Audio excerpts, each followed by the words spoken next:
So I know that the conversion factor is, excuse me, 2.54 centimeters equals 1 inch. All right. So if I want to convert this into inches and this into inches, that's what I do. I'll take into centimeters, 8.5 inches times 2.54 centimeters over 1.0 inches. All right. I should have cut that out. I should have cut it out. Let me just shrink this down. All right. What do we have? Anybody? Anybody got it?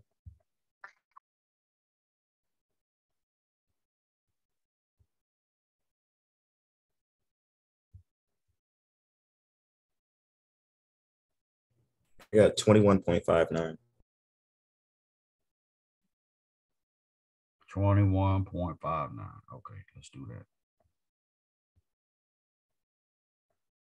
That's centimeters. Somebody go ahead and do the calculation for 11 inches because it's the exact same conversion.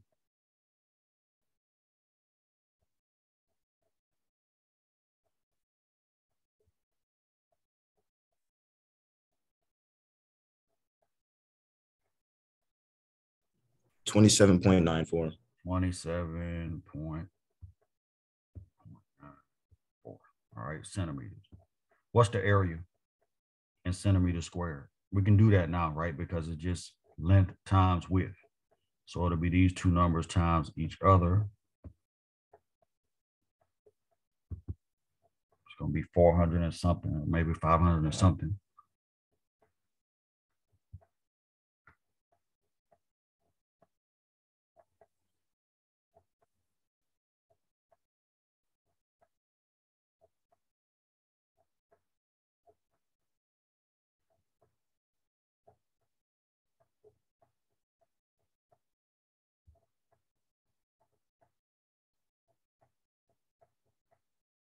Anybody got it?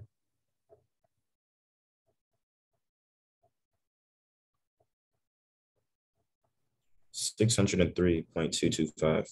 603.23. And that's 5 sig figs. Let's get that down to 3 sig figs. What do we have? Just 603. Is that right? Sure. All right. So that's that. Again, when you ask what you have the length and the width in inches. And you also know that an inch is 2.54 centimeters. So you have that. And what you need is a conversion factor to convert inches into centimeters, which we have. And then we just did the area. Let's do E.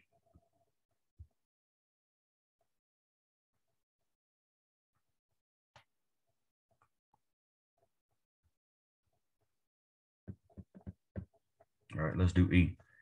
It says the estimated mass of the atmosphere, and it tells us that the mass is 5.6 times 10 to the 15 tons, and we want to get that in kilos. All right. How are we going to go from tons to kilograms?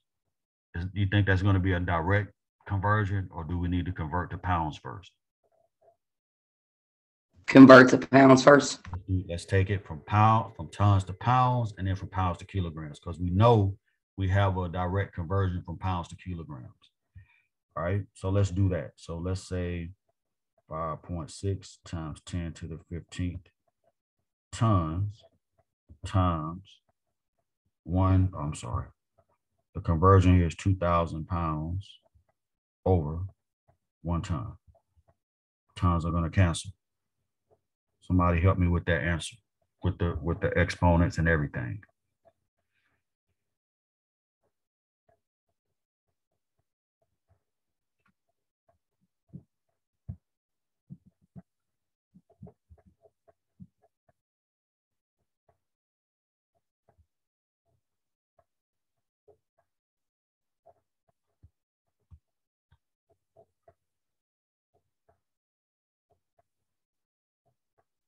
Anybody got it?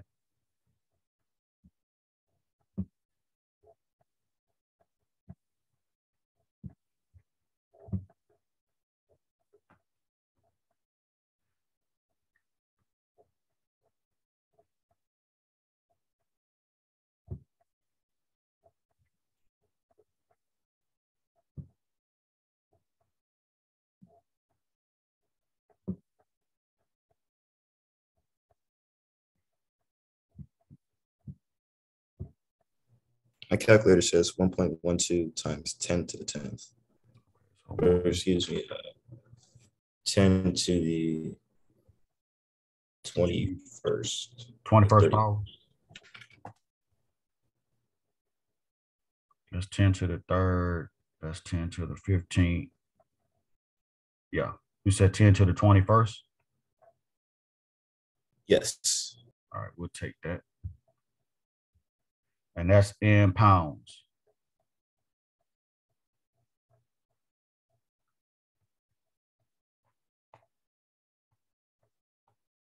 All right. And then now we're going to convert pounds into kilos. What's my conversion factor there? Anybody remember that one?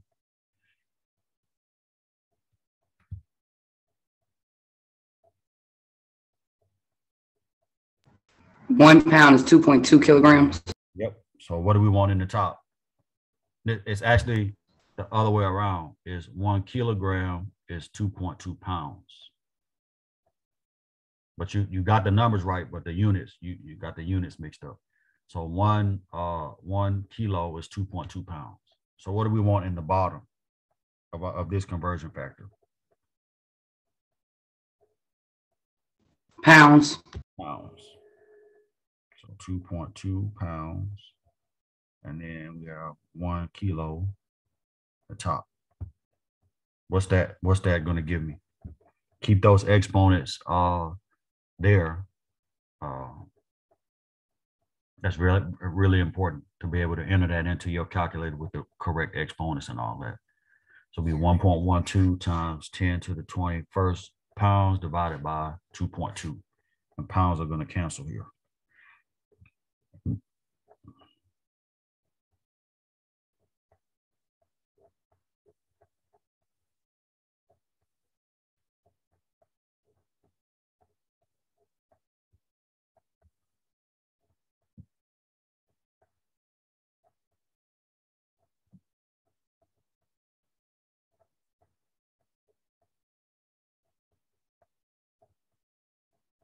Anybody got it?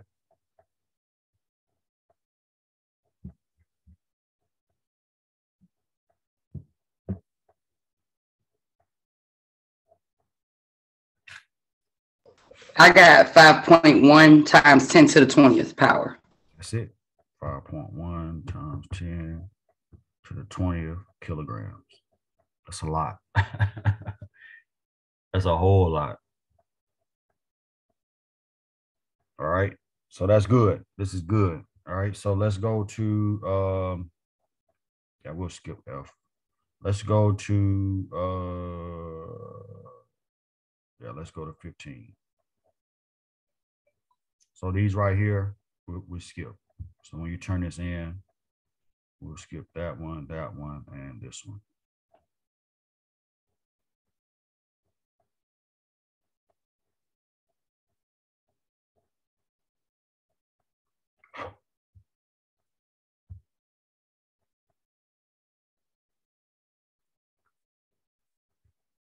All right. So let's look at this one. It says a chemist, 50 trillion angstrom. So this is what they're giving us, a 50 trillion angstrom run. So we know the distance is 50 trillion angstroms, which we have a conversion right here. 1 angstrom is 10 to the minus 8 centimeters. And we're not worried about qubits because we don't use qubits anymore. That's an antiquated, outdated measurement unit. But its head says how long is 1 qubit in meters and in feet. All right, so we're gonna convert it, but we first need to take angstroms and turn it into meters and then feet. All right, so let's do that. So let's take the 50 trillion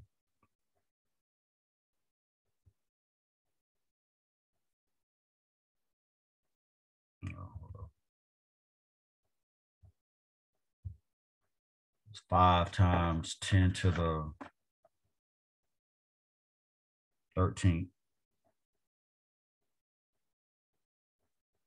angstroms, right? And then we're going to convert that into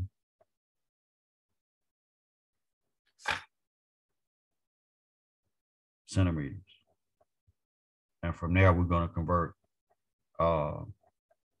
centimeters to meters, and then meters, and then centimeters into, we're going to do centimeters to meters, and then we can do meters to feet. Let's do that. Cut this.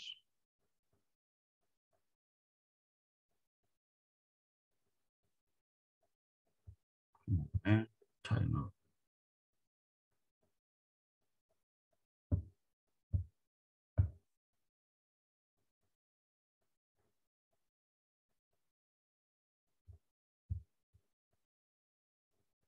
Oh, won't let me paste it. Oh, shucks. Hold up. Trying to cut it out so we'll have room to work.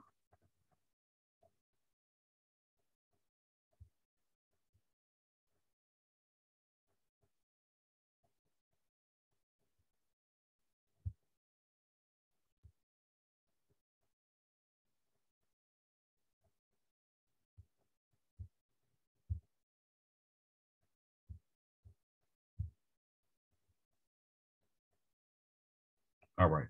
So we know that 50 trillion angstroms is the same as 5.0 times 10 to the 13th angstroms. And we have a conversion. The conversion is that 1 angstrom is 10 to the minus 8 centimeters. So we want to put that in the top. 1 times 10 to the minus 8 centimeters over 1 angstrom. How many centimeters is that?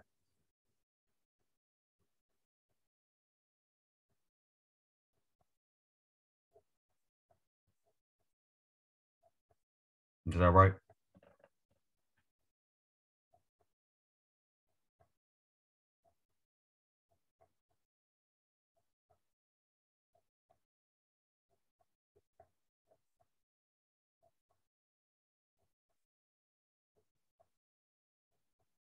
Is that what you got? Anybody? Yes. All right. So that's in centimeters. Now we can work. We can take centimeters and turn it into meters, which is one of the things it asks for. And then we can turn it into feet. All right. So let's do that. Let's take that and turn it into meters. So 5.0 times 10 to the 5th centimeters times 1 meter over 100 centimeters. Is that right?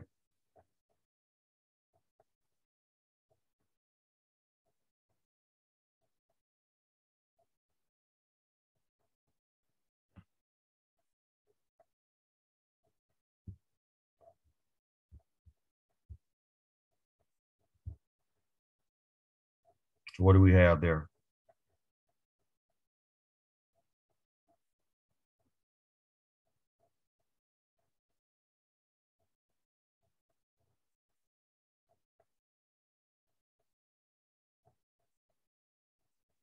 Is that right? How did it become 10 to the third? Well, when we take this and divide by 100, 100 is 10 to the second. But since it's a quotient, when we move it to the top, that exponent is going to become -2. Okay. Mm-hmm. Did anybody else get that after calculating 5 times 10 to the 5th divided by 100? Yes, sir. Mm-hmm. All right. Now we know what that is in meters. And then now let's do that same thing in feet. So we need to convert meters into, we'll convert it into yards first and then into feet. So it'll be 5.0 times 10 to the 3rd meters times 1.09 yards per 1 meter.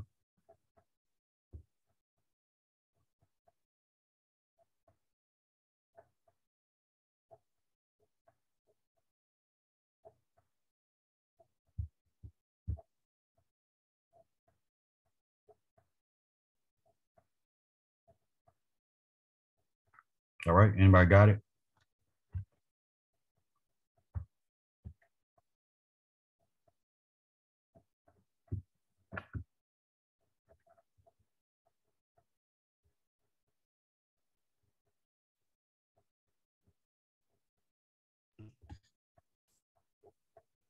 Is that what you get? This what you have? Times 10 to the third.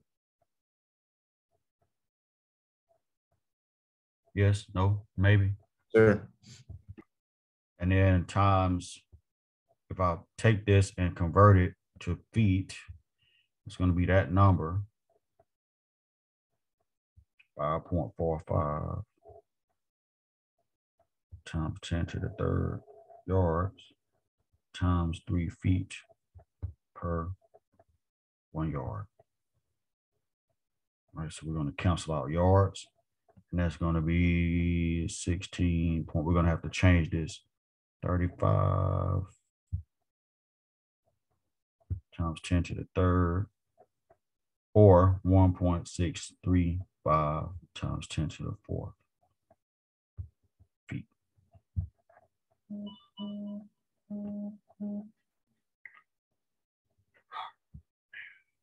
All right, questions about that?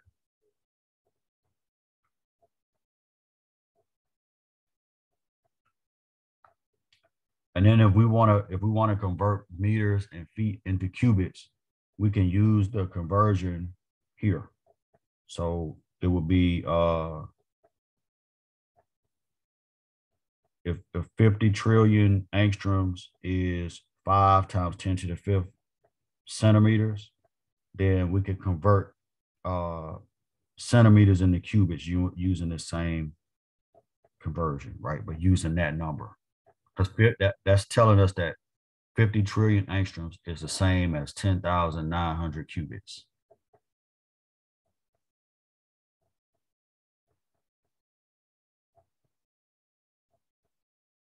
So 10,900 qubits is the same as 5 times 10 to the 5th centimeters. All right. So if we convert the qubits into centimeters, then we can do the same conversions into meters and feet to find out how much 1 qubit is in meters and 1 qubit in feet. All right. And just looking at the calculations, this is about 2 miles. Because yeah, a mile is 5,280 feet. So that's going to be about 10,000, a little bit over 10,000 feet for 2 miles. And it's about 2.5 miles. So this is 16,000. This would be 16,000 feet. So about 2.5 miles. All right. So let's take this now. And you can see right here, 5 times 10 to the third meters is actually 5,000 meters, or roughly 5 kilometers, right? So this is just basically a 5K run. But with these small units, you get huge numbers. So when you have small units like centimeters and angstroms, you get really, really big numbers. But 5,000 meters is the same as 5 kilometers. Right, so it's a little bit over 2 miles, but the question itself is kind of tricky. But it's a good question because you get to convert between all these weird units that you may have never heard of. All right, let's take a few minutes, and I want to do a couple of temperature conversions because those are really important, and you're going to see temperature conversions a lot when we move on to doing enthalpy and heat of reaction, and we start doing the gas laws. Everything has to be in Kelvin. And remember, Kelvin is the SI base unit for temperature. right? So let's do a couple of temperature conversions, and then we're gonna move on to chapter 2.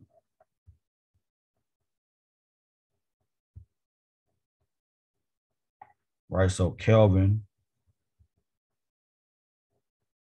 that's our SI base unit for temperature.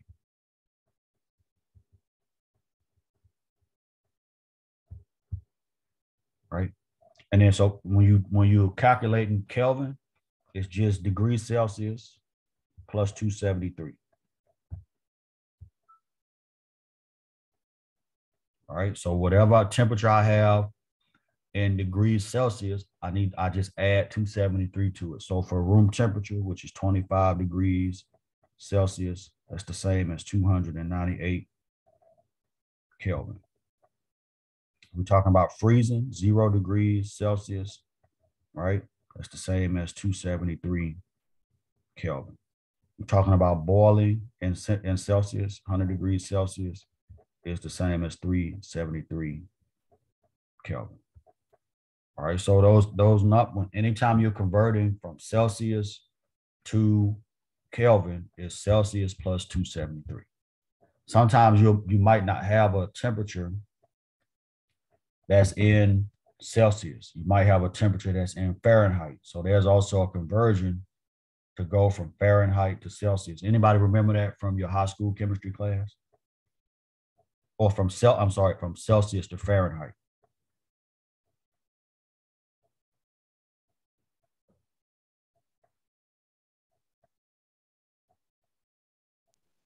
I remember. Give it to me. Come on with it. It's You're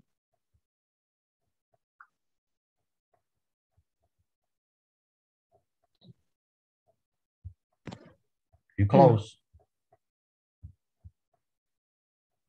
All right, let's talk about that. Because sometimes if you don't have Celsius, you have Fahrenheit. In order to get to Kelvin, you need to go to Celsius first and then plus 273. right. Yeah. So Okay. it's if you have Celsius,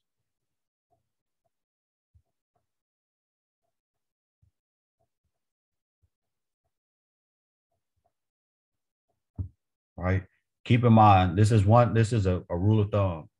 The temperature in Fahrenheit is always going to be higher. All right. So let me give you an example. So for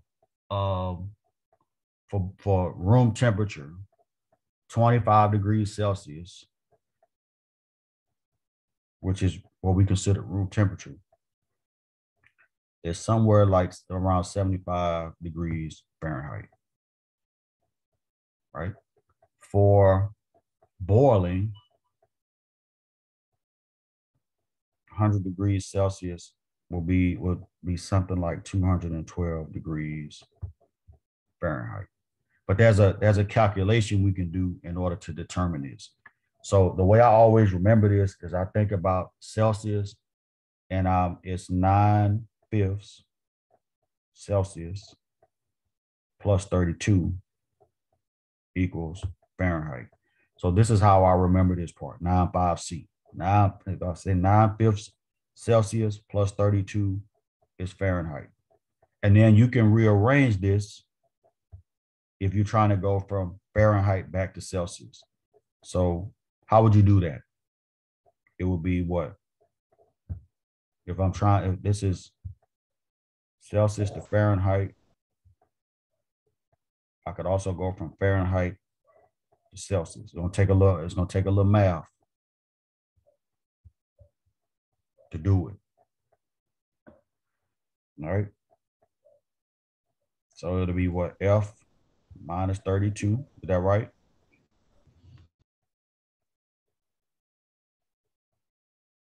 Times 5/9. Is that right? I'm sorry. Can you move the screen up a little bit? This way? Yeah. Thank you. Mm-hmm. Is that right? Because if let's solve it. So it's 9/5 C plus 32 equals Fahrenheit. So we subtract 32 from both sides. We get 9/5 C equals F minus 32. And this is we're going to put this in parentheses because that's a unit or a number, right? And then if we want to solve for C, we're going to multiply both sides by 5, so that cancels. So that'll be 5 times that number. And then if we want to, we'll be left with 9C equals F minus 32 times 5. And then we want to solve for C, we divide both sides by 9, right? So that's by 9. Let me fix that.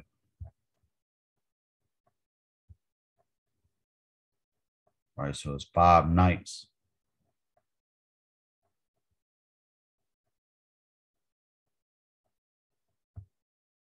Times 5. So 5 ninths times that number of Fahrenheit minus 32. Right, so that's how we can interconvert. We can go from Celsius to Fahrenheit, Fahrenheit to Celsius. From Celsius to Fahrenheit, it's always the Fahrenheit temperature, again, is always going to be higher. It's going to be a little bit higher than the Celsius temperature. So if you're looking at a number, if you're comparing two temperatures and what the Celsius temperature, when you get ready to do the calculation, if your answer is not a bigger number, then you did something wrong. All right. So in order to go from Celsius to Fahrenheit, let's do it. Let's take the take a couple more minutes here. Let's take let me put them on here. Let's take 0. What do I want to do? Room temperature, freezing, or boiling? Which one?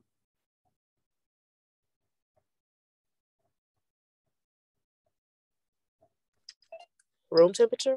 Let's do room temperature. So 25 degrees Celsius.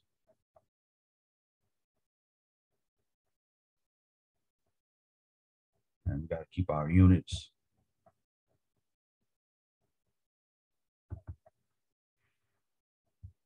Right?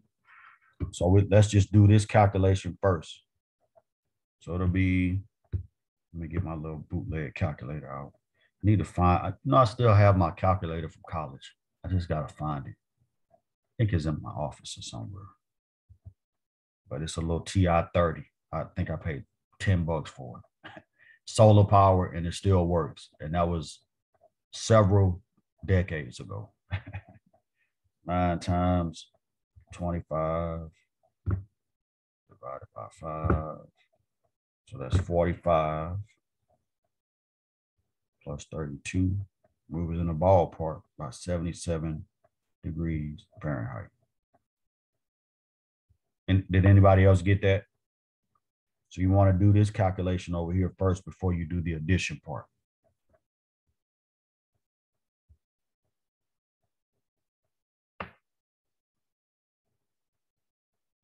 And it's going to be 9 times this number divided by 5.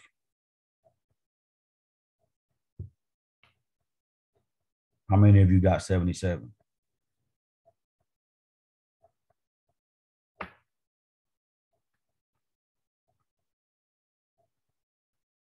I got it. Okay. Anybody not get it? Got a question? Right. All the key to solving this is to do the 9/5 part first. Do that calculation first and then add 32 to whatever you get from that. Right. Always do this first.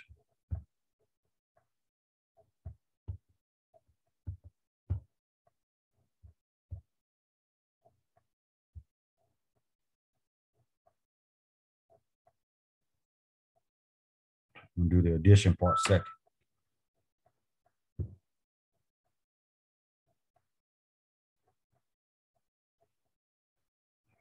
All right, let's do the boiling point of water. Let's do that one. So 9/5 times 100 plus 32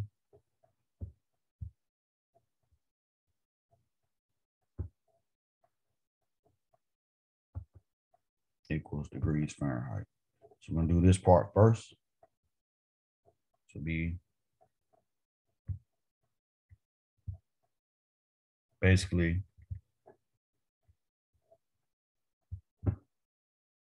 900, which is 9 times 100 divided by 5, right? So that's going to be 180. plus 32.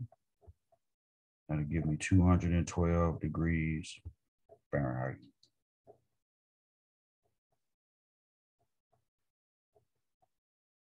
Yes, no, maybe.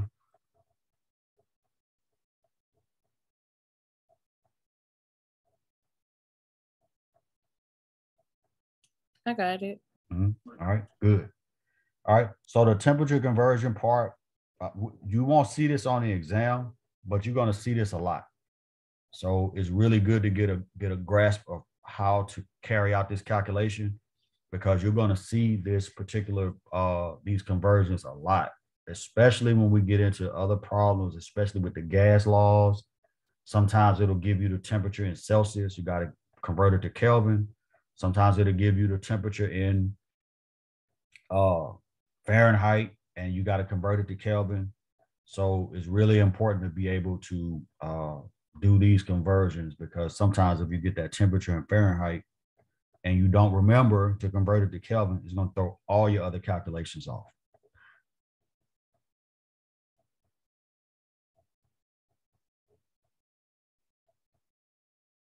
All right, we're good. Any questions?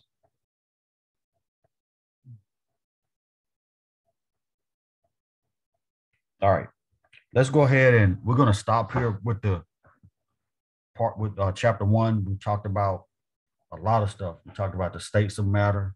We talked about the composition of matter. We talked about physical changes, chemical changes. We talked about classifications of matter as compounds or pure substances or elements or homogeneous mixtures or heterogeneous mixtures. We've also talked about the mathematical treatment of data. We talked about precision. We talked about accuracy. We talked about conversion factors. We talked about units, prefixes.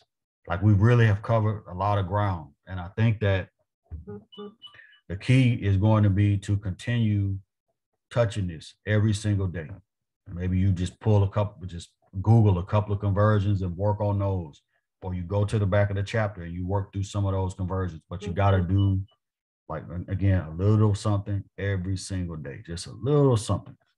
20, 30 minutes, an hour, whatever you can spare. I know you have other classes, but you want to do a little bit every day. Just a little bit every day. I even tell my son that he's a freshman at South Alabama. Tell him the same thing. Just touch something every day. Don't ever go a day without studying, even if it's just for a few minutes. All right. Let's go to, now we're going to switch gears. And we're going to go to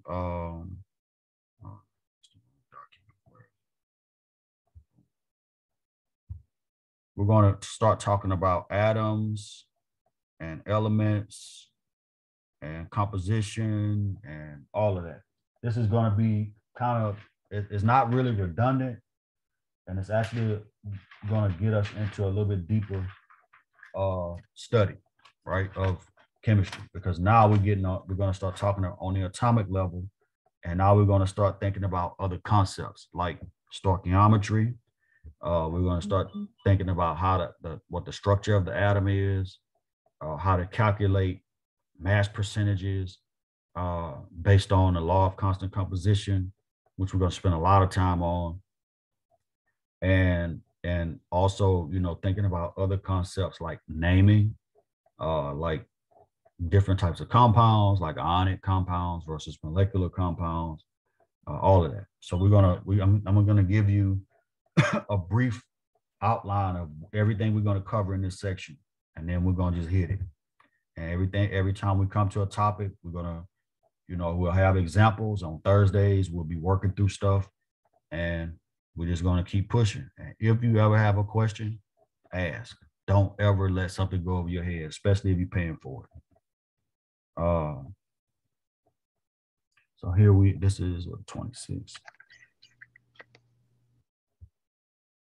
And we're starting chapter 2, which is dealing with atoms, molecules, and ions.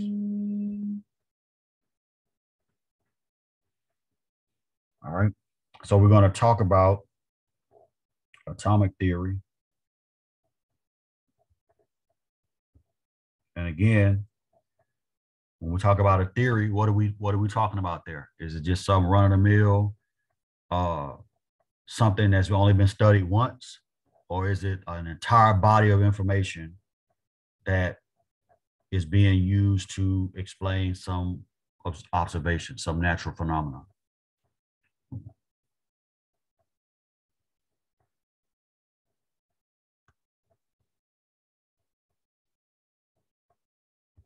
Right. The body of information. Yeah, it's a huge body of information, and there's so much information, and it matches, right? Every time you do these type, you see this observation, you see it every single time, just about. And there are very few places where there's some anomaly. So that's how we know. That's when we say something that can be considered a theory. Is that you have a huge body of information, and all of it points to a specific observation, and it does so every single time with very few discrepancies. All right. So we have atomic theory. We're going to talk about atomic structure and symbolism, which is going to lead us into talking about the periodic table.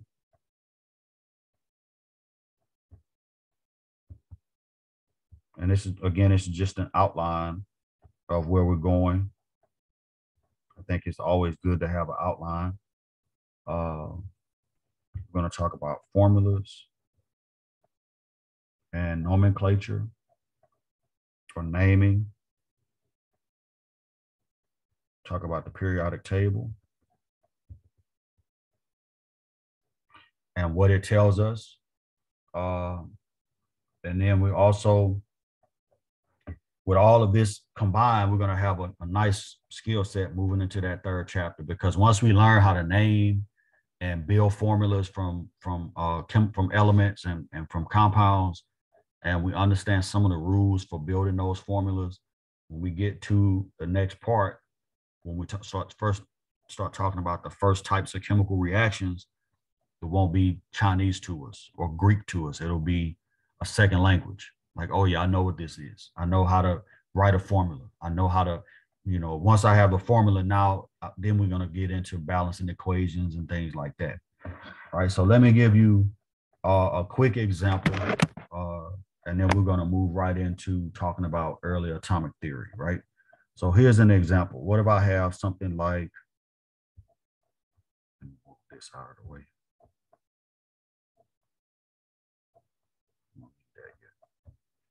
If I have something like this, right? So let's say I have calcium nitrate.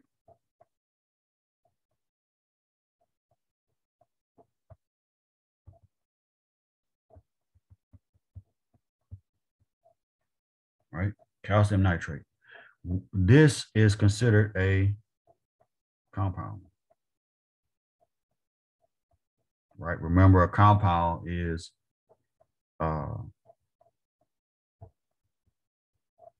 multiple atoms, right? But they're not the same.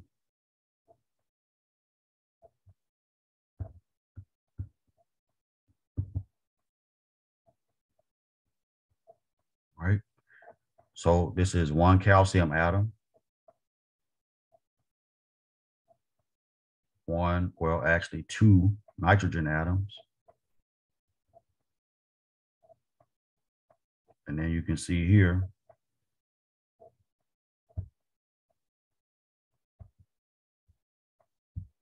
six oxygen atoms.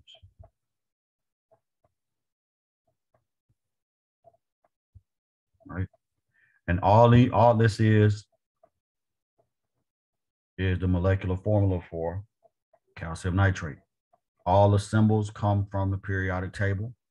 And then there's another part to this, right? That NO3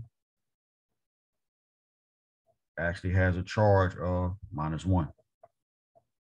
Right? This is what we call a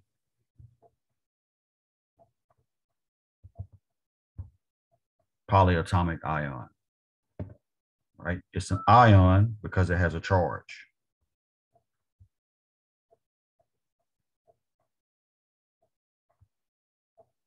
So that's what that I think we talked about that already in chapter 1 a little bit. Right? It has a charge, and then it's polyatomic. Poly meaning many. It's the Greek prefix for many. And then atomic. So this is multiple atoms. Right? So polyatomic. That's what that phrase means. Or that word, polyatomic, means multiple atoms or many atoms. And then the calcium, which is here, has a +2 charge. All this stuff that we're looking at, the charges and all of these things, you can derive this information from the periodic table, because calcium is a group 2 element, which we're going to talk about. So don't panic about that. So everything in group 2 has the potential to have a charge of +2. So when we see this is what we call it's also an ion, but it is called, the calcium itself is if you remember this when we talked about it, a cat ion, because it's positive.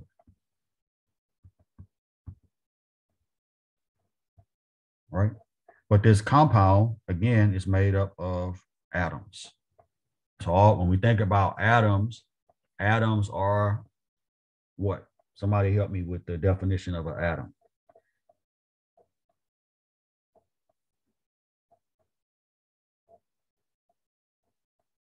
Can anybody help me with that? We just talked about it.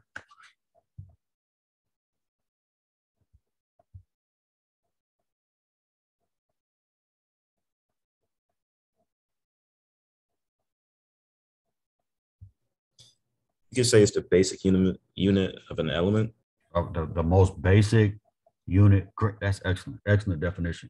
The most basic unit of an element is the smallest particle of an element, and it's the smallest particle of matter that exists, right? When we think about the composition of matter, right? And that's what we're going to kind of lead into, because early philosophers, they didn't do any experiments, and so they just had a hypothesis about what matter was made of.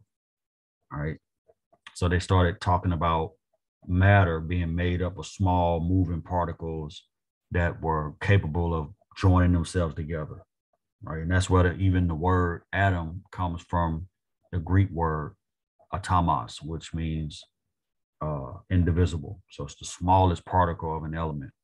And so with that being said, all those things that were studied or that were thought about were only hypotheses, right?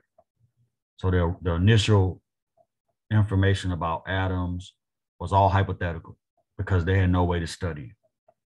And so now when we move, further down into history, 17th, 18th century history, a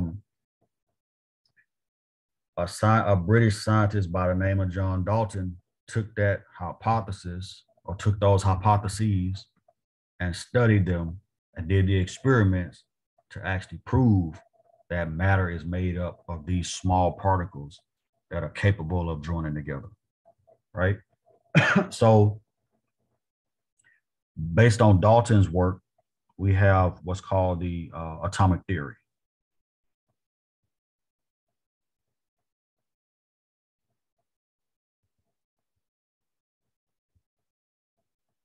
Right, and there are basically five pieces to this.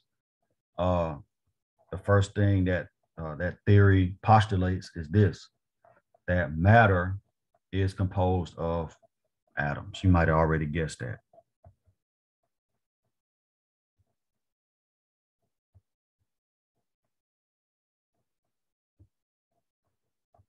Right, matter is composed of atoms. Right, and with that being said, if you know that matter is composed of atoms, when matter undergoes a chemical change, it's the atoms that get rearranged, right?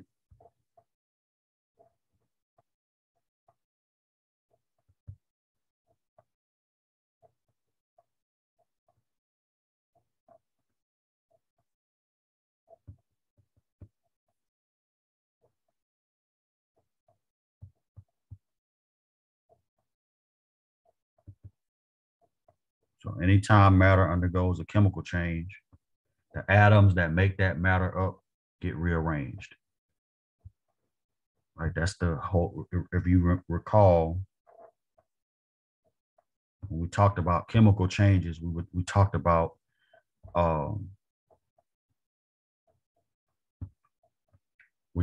chemical changes being different from physical changes, because a chemical change is actually it causes a change in the chemical properties. It causes and you have physical manifestations of that, right? If a chemical change is happening, the temperature is going to change, or the color might change, or the smell might change.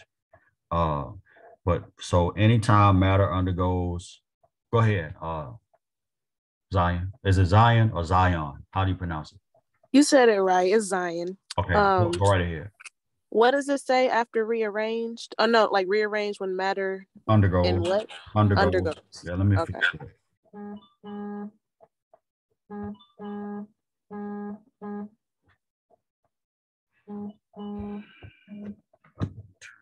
Off, man.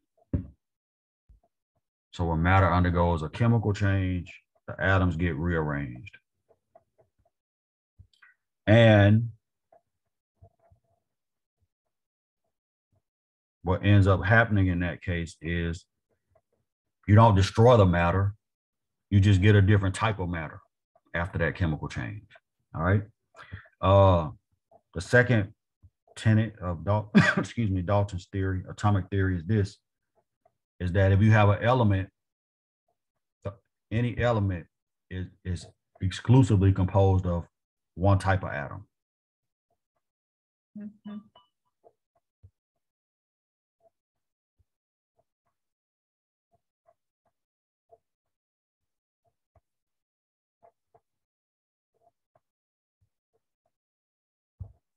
We talked about this already too, right? When we talked about the difference in an element and a compound, both are composed of multiple atoms, but for an element, there's only one type of atom. For compounds, there may be multiple atoms joined together.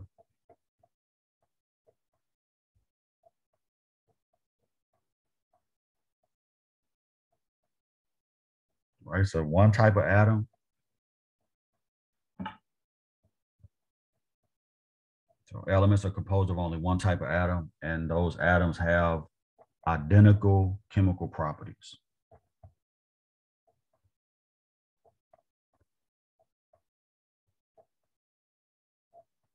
And I'm going to stop here. I don't want to go too far because I know y'all have other classes.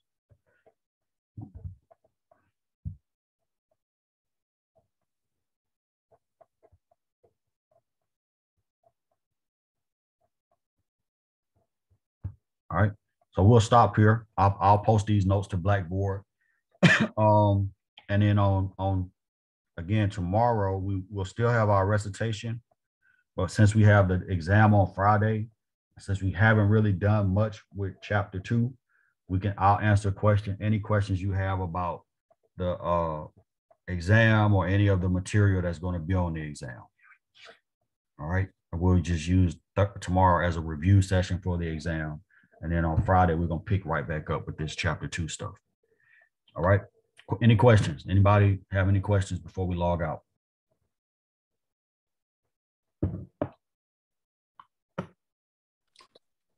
No, thank you. All right. Well, cool. Let me stop recording right quick. And I'm going to